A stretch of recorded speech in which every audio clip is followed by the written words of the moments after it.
Hello, welcome back to Sterling Armory How It's Made series, and this is episode 18.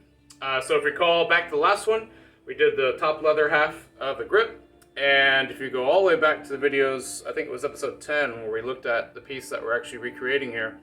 It's a piece from the Royal Armouries, and the lower half of the grip is wire wrapped. So we're going to be doing the wire wrap portion today, and a couple things before we start the wire wrap is our grips and our pommels are a bit hollow depending on the design, but this particular one is because it's a bit large diameter, and to get enough weight out you want it to be a little hollow. And so our grip actually inserts into our pommel a little bit, so we have to know that location. So that was all marked out. And then when we do our wire wraps, we use this particular one, we're going to have to use 2 wires because it's a pretty long run. And so we have 4 holes already drilled in. So 2 tiny holes that it's about the size of the wire near where the pommel is going to sit, and then 2 tiny holes just below the leather. And so from there we're going to insert our wire and then start doing the wrap. The wire we use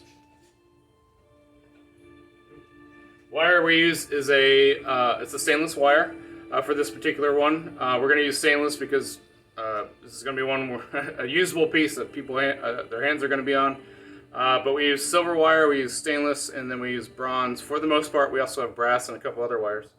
But stainless is usually the most preferred because ease of maintenance, and it looks nice. So when it's done, here's an example of one that we have done already. So when it's done, it's going to look like this. So this is, again, 2 stainless wires wrapped in and woven together, and that form a nice wire grip. And this looks very close to the original piece as well, which is another reason why we picked this wire. So to get started, make sure that doesn't fall over, and that's about to fall over. In order to do a lot of wire wraps, what I found, I had a really hard time when I first started doing wire wraps a long time ago, but you have to have the right tools. So what we do is you have to have a very small but very precise needle nose grips that you can reach into your grip with. Good wire cutters, and then a more robust set of needle nose that you're going to do some stronger pulling with. So with these tools and with our piece, we're going to go ahead and get started. So I have to set up a little bit. Doing the wire wraps is a very time-consuming process, and eventually I need to build one of those machines where it actually wraps it for you and you just turn the crank.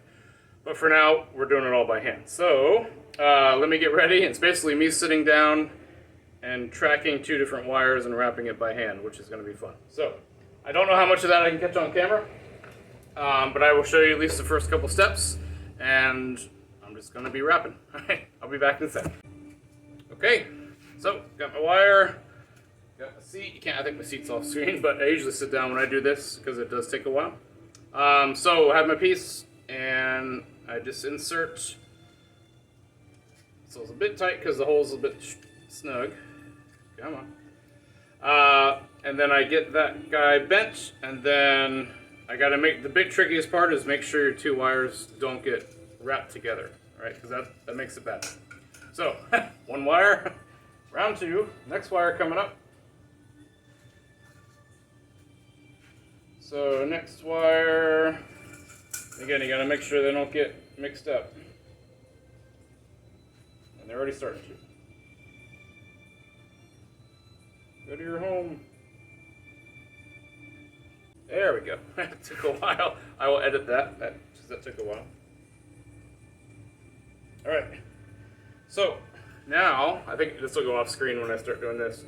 But once I have both wires ready to go, I basically have to just keep track of the wires by hand, and then I'm just going to be sitting down, wrapping it till it's done. So, I will be back. Alright, so it's all wrapped. That took about 10-15 minutes-ish, and then pulled through. So the only thing holding the wire on now is, again, it's inserted and bent in the top 2 holes, and then in the bottom 2 holes it's coming out here. So we're going to trim this off, and then you see there's a little bit of, maybe you can see that, it's hard to tell, but there's a little bit of wobble in some of the wire down here, so I'm going to use the fine needle nose and really clean that up, and then clip these off, and then use the tang of the blade to actually really force that wire inside to straighten out and lock in. And then our wire wrap is pretty much done. We actually do one more part to this wrap. After the final assembly, we actually go back over the wraps with an epoxy coating. And the reason why we do that is to really lock the wire in place. And then the main reason we started doing that was because for silver and bronze wire, it keeps the wire from turning. And it gives it a coat so it won't tarnish over time. So because we started doing that, we noticed it was more comfortable. So we do that on the stainless wire as well, even though it doesn't need it for corrosion protection. So yeah, that's it on the wire wrap. So next video in the series will be, I believe it's final assembly. And that'll be next week. And then the week after that, we're at Combat Con. So we will see you there, and thanks for watching.